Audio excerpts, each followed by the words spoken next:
A igreja é um lugar onde nós mais recebemos de Deus do que damos a Ele.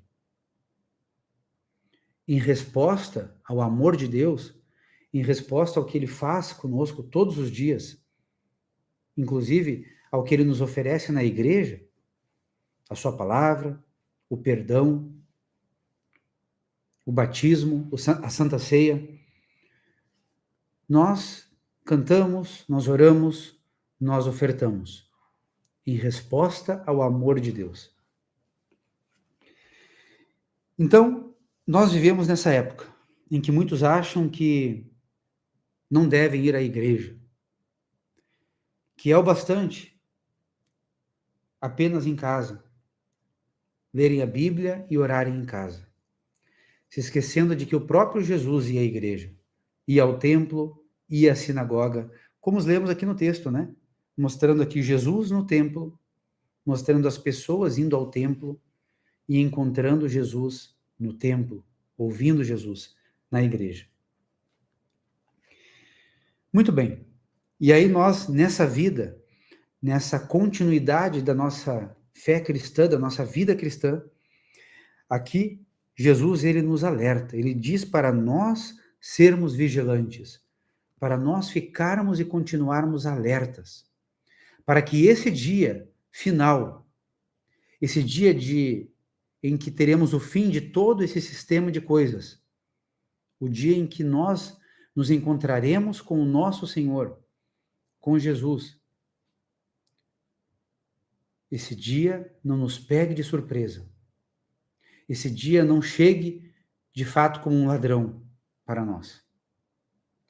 Mas que seja um dia de alegria, um dia em que nós podemos, como disse Jesus já, estarmos com a cabeça erguida, pois a nossa redenção final se aproxima.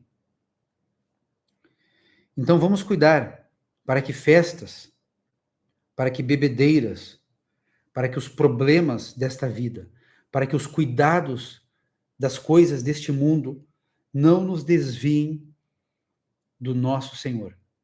Não nos desviem da salvação que nós tanto aguardamos e esperamos. Essa redenção final. Muito bem, que esse dia não seja para nós uma armadilha, mas que seja de fato um dia maravilhoso, um dia em que nós estaremos salvos para sempre, em que nós viveremos para sempre com o nosso Deus e com os nossos irmãos na fé. Jesus, ele nos alerta, né, de que esse dia ele cairá sobre o mundo inteiro. Mais uma vez, né, todo olho o verá. Verá Jesus descendo, da mesma forma como ele subiu.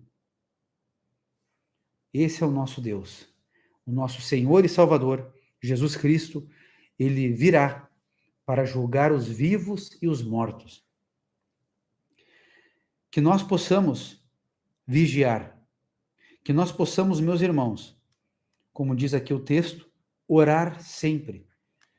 Paulo repete essa fala de Jesus, né? Lá em Tessalonicenses, orem sempre. E aqui Jesus fala, né? Orem para que vocês possam escapar de tudo o que vai acontecer, né? Mais uma vez, que nós possamos estar de cabeça erguida, e como diz Jesus aqui agora, para que nós possamos estar de pé na presença do Filho do Homem quando ele vier. Mais uma vez, Jesus fala aqui, né? Da presença do Filho do Homem. Essa chegada dele, que nós tanto aguardamos. Que nós possamos estar com a cabeça erguida, em pé, diante do Filho do Homem, diante do Cordeiro de Deus, como diz também o livro de Apocalipse.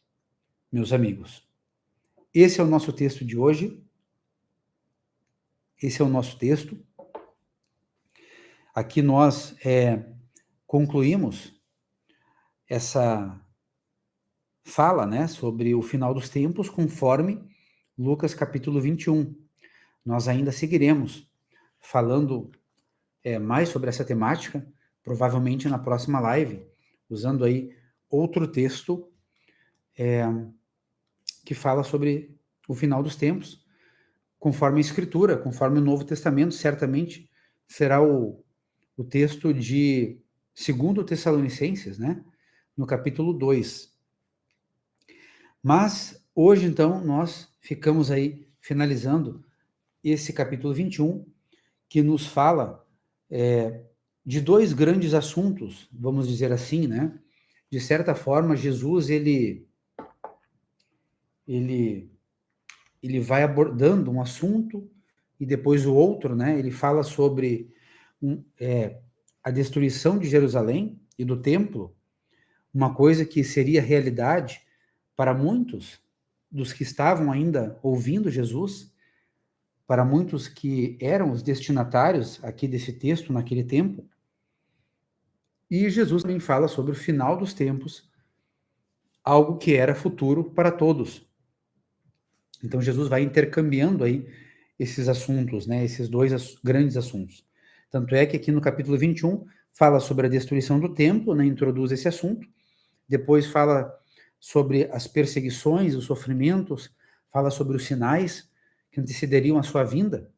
E daí depois Jesus volta a falar sobre a Jerusalém e sobre o templo, né, sobre a destruição, que a gente sabe que aconteceu no ano 70. Mais ou menos ali, uns 37 anos depois aí dessa profecia de Jesus, e a gente vê como o fato de ter acontecido essa destruição da cidade de Jerusalém e do templo de Jerusalém no ano 70, mostra aí mais uma vez o quanto Jesus é a verdade, né? O quanto o nosso Senhor é verdadeiro, em que ele é verdadeiro em tudo que ele diz. A gente pode confiar nele. As profecias dele se cumprem, são verdadeiras. Se, por exemplo, a destruição de Jerusalém e do templo aconteceu e Jesus acertou nesta profecia, então nós podemos, né, confiar em todas as suas promessas. Se ele falou que iria ressuscitar, por 3 vezes, pelo menos, ele falou isso, que ele iria morrer e ressuscitar, e ele de fato ressuscitou. Então, meus amigos, podemos confiar de que ele está cuidando de nós, ele está conosco até o final dos tempos. Nós podemos crer que ele virá novamente, que é verdade a sua promessa da sua vinda, mais uma vez a esse mundo, para nos dar a redenção final, para nos encontrar com ele, com o nosso Senhor. E é por isso que Jesus fala dessa vinda do Filho do Homem. E fala também da necessidade da vigilância cristã, de nós estarmos prontos e preparados para esse dia, de nós estarmos firmes,